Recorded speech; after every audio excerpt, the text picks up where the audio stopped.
L'emplacement sur lequel est érigé Fort Frontenac est l'un des tout premiers sites d'établissement des Européens en Ontario, d'où son importance sur le plan historique.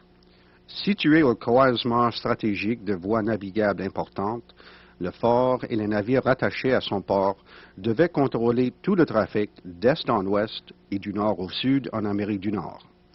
Les Français, sous Louis de Buade, comte de Paluot et de Frontenac et gouverneur de la Nouvelle-France, établirent le premier fort à cet endroit en 1673 pour contenir les Iroquois. Sous son premier commandant, Robert Cavalier Sieur de la Salle, le fort fut amélioré par la construction de murs de pierre et de bastions. Il fut utilisé comme base pour l'exploration de l'intérieur du continent. Des fouilles effectuées en 1987 mirent à jour certaines parties du fort d'origine.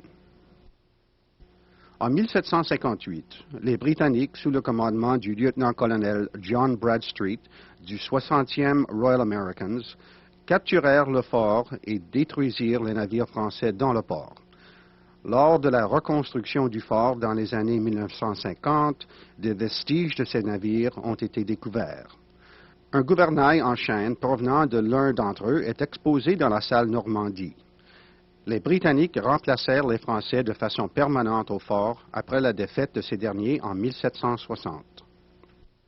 Le fort était un avant-poste vital lors de la guerre de 1812, bien que la région de Kingston ne soit devenue le centre d'opération principal des Britanniques au Haut-Canada qu'en 1812, date à laquelle la rive sud du Saint-Laurent fut cédée aux Américains par le traité qui mettait fin à la guerre. Plusieurs des bâtiments actuels, du mess des officiers aux casernes, ont été construits entre 1821 et 1824.